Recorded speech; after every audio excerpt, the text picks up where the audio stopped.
on a, depuis l'ouverture de la médiathèque, proposé des choses un petit peu inédites à différents moments. Et en particulier, lorsque on se rapprochait de ces dates anniversaires de l'ouverture, de l'inauguration. On avait fait une belle nuit frisson, un bel événement en 2014.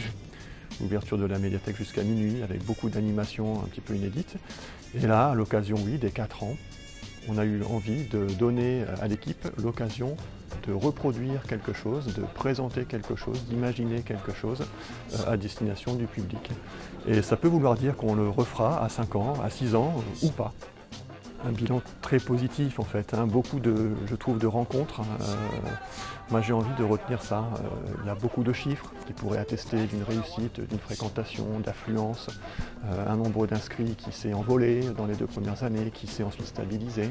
Il y a des rythmes de fréquentation dans l'année qui montrent que la médiathèque a vraiment trouvé son public.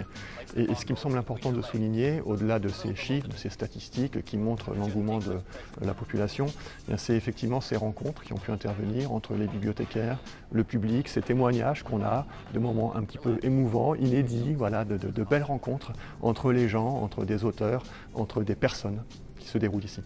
Ce que j'attends des 4 prochaines années, c'est que la médiathèque du Marsan se refonde peut-être dans certains registres. 4 ans, 5 ans, c'est le moment où un établissement nouveau de lecture publique doit trouver un petit peu à entrer dans un nouveau cycle. On peut imaginer en effet, après les premiers temps où on travaillait sur des masses documentaires, des transactions en très grand nombre, de retisser une relation différente avec le public, avec un accueil plus individualisé par exemple. Ça peut être un projet dans les 2 ans qui viennent. J'attends qu'on continue aussi de développer des choses sur la collection patrimoniale par exemple. Il y a encore beaucoup d'aspects de cette bibliothèque qui sont méconnus du public et qui ont un très beau potentiel pour développer des choses nouvelles. Le numérique peut encore être développé. Des projets pour vivifier encore et toujours cet établissement et donner à son équipe l'occasion de montrer tous ses talents.